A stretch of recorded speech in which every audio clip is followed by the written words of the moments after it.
안녕하세요 여러분. 서평 쓰는 남자의 소리로 듣는 서평, 팀 켈러의 신학에 관한 유일한 비평서죠.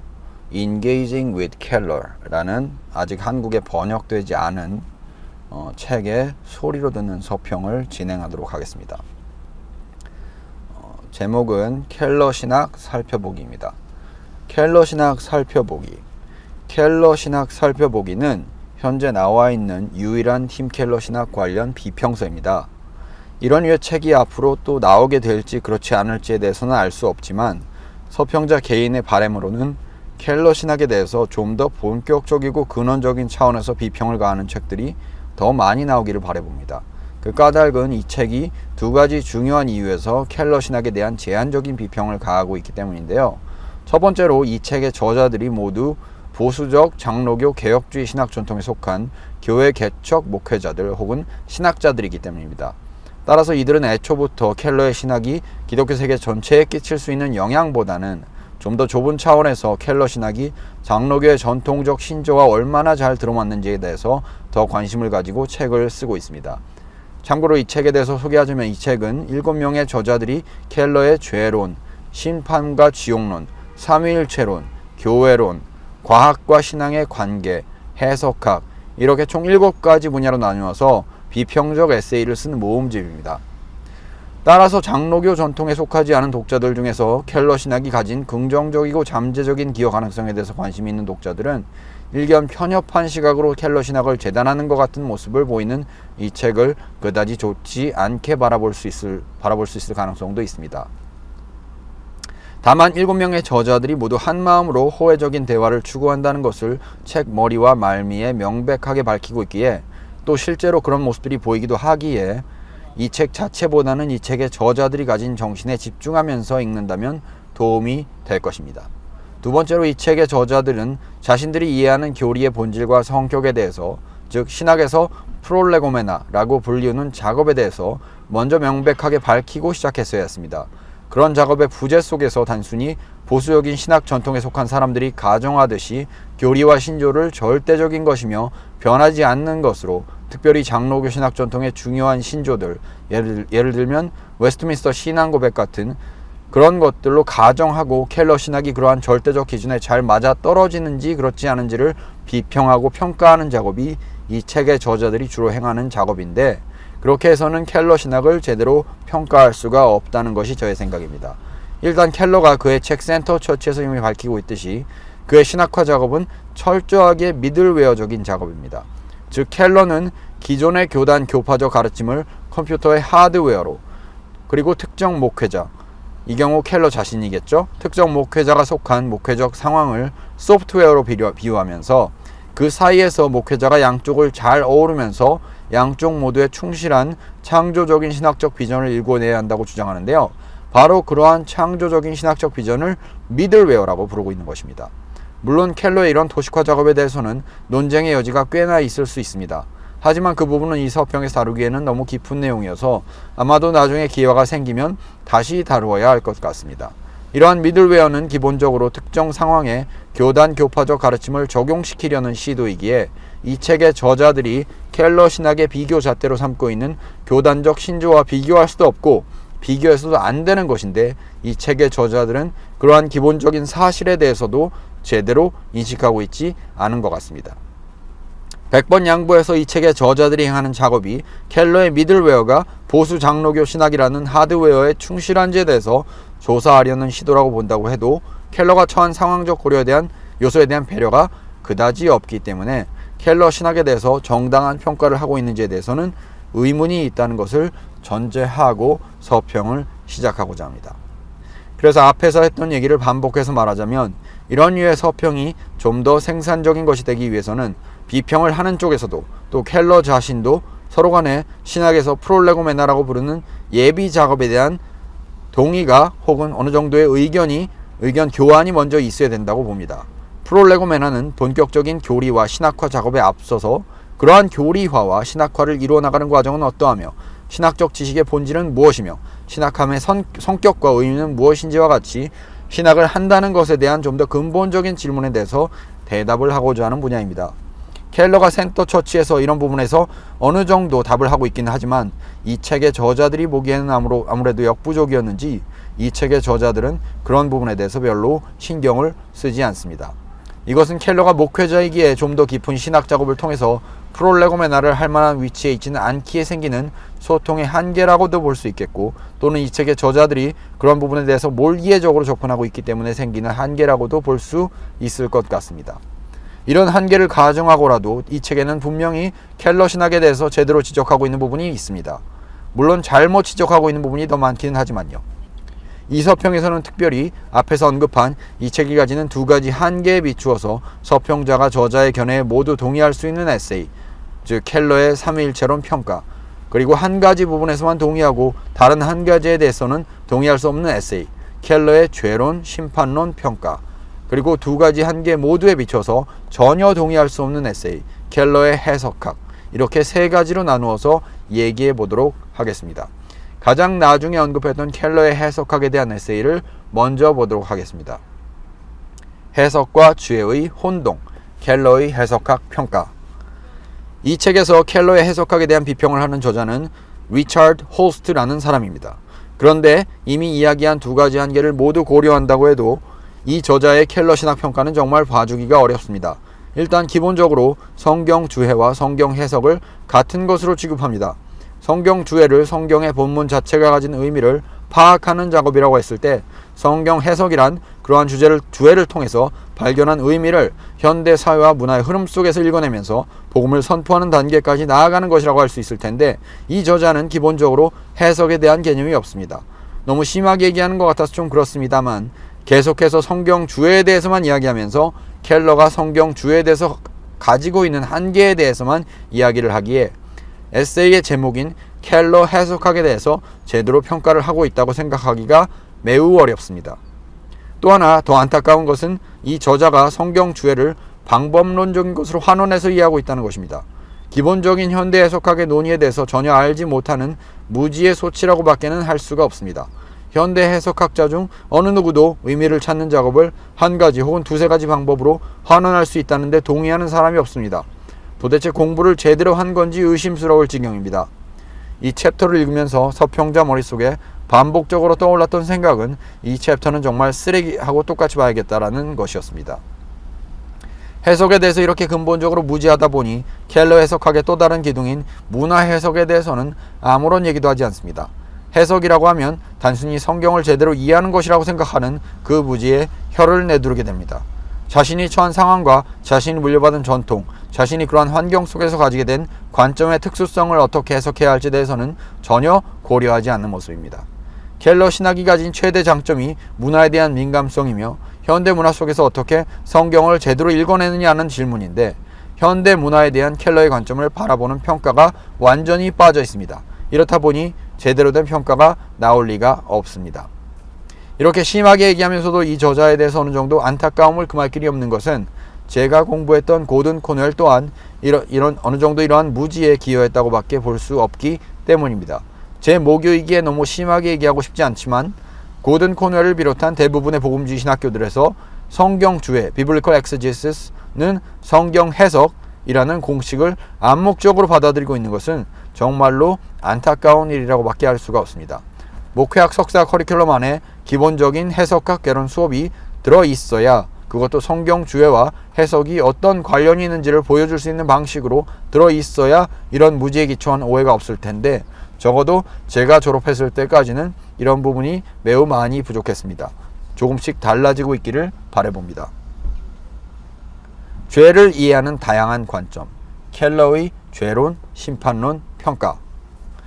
켈러의 죄론, 심판론에 대한 비평은 이언 캠벨과 윌리엄 슈와이처라는 저자들이 썼습니다. 두 명이 기본적으로 켈러의 죄론과 심판론에 가하는 비평은 그의 신학화 작업이 기존의 죄론, 심판론이 가진 법정적인 측면을 무시하고 관계적인 측면에만 집중하고 있어서 장로교 전통 신조를 왜곡하는 면이 있다는 것입니다. 현상적으로는 이들의 판단이 틀리지 않습니다. 켈러의 죄론, 심판론은 법정적 측면에 대한 강조가 거의 없습니다. 물론 그러한 이야기를 하긴 합니다만 좀 더 관계적인 차원에서의 죄의 이해가 더 크게 강조되며 법정적 측면에서의 죄이해는 그러한 관계적 차원에서의 죄이해를 보조하는 정도 역할을 합니다. 그래서 켈러에게는 인간의 죄를 이해하는 데 있어서 우상 숭배가 가장 중요합니다. 여기에는 켈러 스스로가 고백하는 그의 목회 상황적인 이유가 있습니다. 이러면서 켈러의 죄로는 지극히 미들웨어적이라는 사실을 다시 한번 상기할 필요가 있습니다. 뉴욕의 맨하탄이라는 도시, 세계적으로 가장 진보적이라고 할 수 있는 곳에서 장로교의 전통적인 법정적 죄 이해를 먼저 강조했다면 그의 교회는 지금처럼 복음을 효과적으로 소통할 수 없었기에 그는 적어도 장로교 전통에서는 죄론의 일부 정도밖에 되지 않는 우상숭배라는 메타포를 통해서, 즉 사람들의 마음이 하나님과 이웃을 전적으로 사랑하는 것보다는 자기 자신들의 유익과 이해관계를 추구하는 것에 더 마음이 가 있다는 그런 메타포를 통해서 사람들에게 죄가 어떤 것인지에 대해서 소통하고자 하는 것입니다. 그리고 이렇게 우상숭배라는 메타포를 통해서 죄를 소통하는 방식이 가지는 장점은 마음의 문제에 대해서 이야기하게 되고 또 정체성의 문제에 대해서 이야기하게 된다는 것입니다. 바로 현대인들이 가장 관심을 가지고 있고 해결하고 싶어하는 문제들이죠. 하지만 이러한 강점들에도 불구하고 저자들은 켈러가 죄의 법정적 측면에 대해서 충분히 강조하지 않는 것은 문제라고 말합니다. 그들에게 있어서 죄를 이해하는 데 더 근본적인 부분은 법을 어겼다는 측면이며 관계적인 측면은 아니기 때문입니다. 하지만 반드시 그럴까요? 실제로 저자들이 계속해서 인용하는 바울은 로마서에서 율법의 핵심을 이렇게 말하고 있습니다. 로마서 13장 8절로 10절입니다. 피차 사랑의 빚 외에는 아무에게든지 아무 빚도 지지 말라. 남을 사랑하는 자는 율법을 다 이루었느니라. 사랑은 이웃에게 악을 행치 아니하나니 그러므로 사랑은 율법의 완성이니라. 이 구절은 죄의 법정적 측면을 관계적 측면으로 잘 풀어낸 구절입니다. 법을 어긴다는 측면에서의 죄의 본질이 사랑하지 않는다는 측면에서의 관계적인 죄의 본질과 어긋나는 것도 아닌데 굳이 법정적인 측면을 뉴욕 맨하탄이라는 맥락에서 강조해야 할 필요가 있을까요? 서평자는 그럴 필요가 없다고 생각합니다.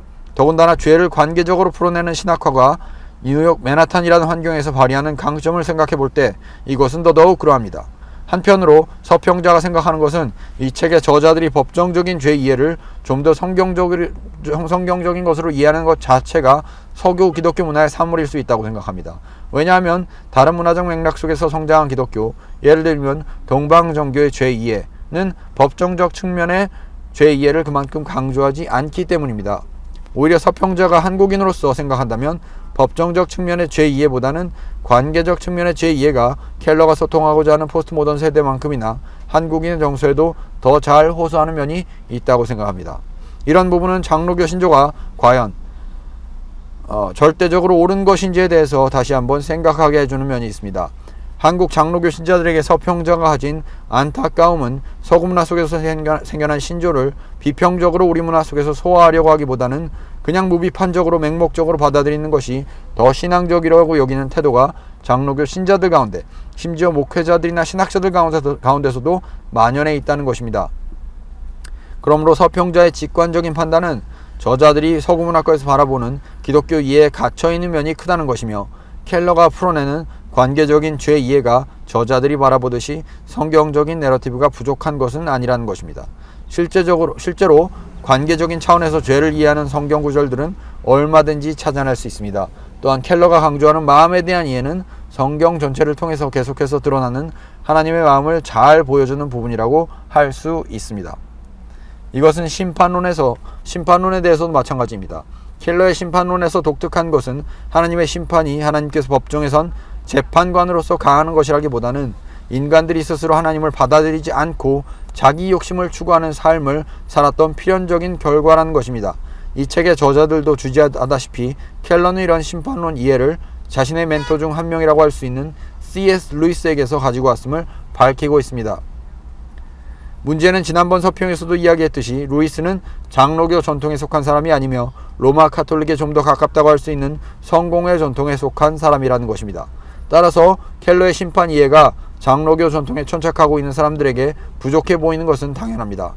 서평자 개인은 켈러가 루이스의 심판 이해를 차용해서 소통하는 것에 아무 문제를 느끼지 않습니다. 이것이 바로 서평자가 켈러의 죄론과 심판론 이해가 장로교라는 신학적 관점에서 부족해 보일 수 있다는 것에는 동의하면서도 켈러가 사역하는 문화적 맥락이라는 측면에서는 전혀 부족함이 없다는 주장을 하는 즉 서론에서 언급했던 첫 번째 한계라는 차원에서 동의하지만 두 번째 한계라는 차원에서는 동의하지 않는 이유입니다. 이제 마지막으로 켈러의 삼위일체론 이해에 대해서 살펴보도록 하겠습니다. 서평자는 개인적으로 이 에세이가 이 책에 실린 7개의 에세이 중에서 가장 설득력이 있다고 판단합니다. 왜 그런지에 대해서 이야기하도록 하겠습니다. 하나님의 춤, 켈러의 삼위일체론 비평. 켈러의 삼위일체론 비평에 대해서는 케빈 비드웰이라는 저자가 쓰고 있습니다. 이 저자가 켈러의 삼위일체론을 바라보는 논지는 단순합니다. 켈러는 자신의 삼위일체론의 많은 부분을 하나님의 춤이라는 메타포로 설명하려고 하는데 그러한 설명이 전혀 충분하지도 또 신학적으로 근거를 가지고 있지도 않다는 것입니다. 켈러의 하나님의 춤 메타포는 켈러 자신에 따르면 그리스 교회의 삼위일체 개념인 페리코레시스, 상호 보완적인 공존입니다. 뮤추얼 인드웰링이죠. 페리코레시스를 현대적으로 승화시킨 것이라고 합니다만 비드웰은 그러한 켈러의 신학화가 별 근거를 가지고 있지 않음을 조목조목 따져가며 반박합니다.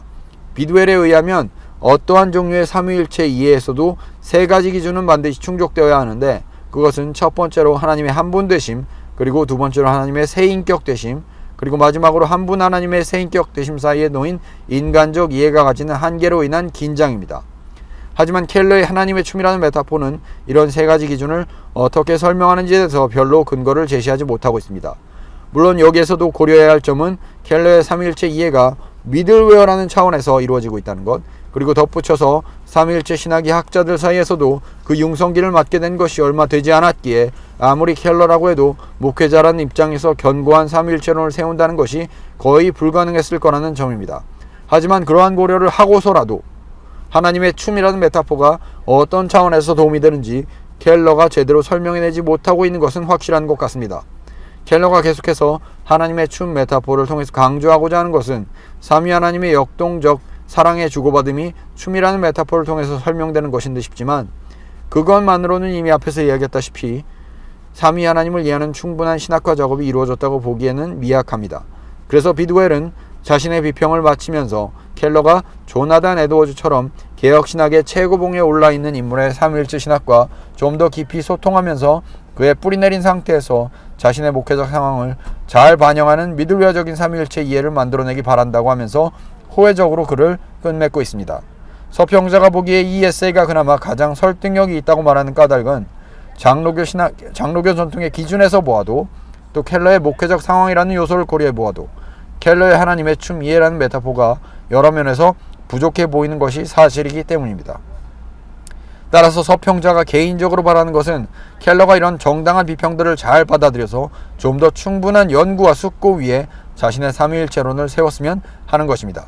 이 책은 켈러와 계속적으로 소통하면서 가능하면 켈러가 이 책에서 제기된 질문들에 대해서 개인적으로 응답하기를 요청했지만 켈러의 바쁜 스케줄 탓에 그런 면이 어려웠다고 말하고 있습니다.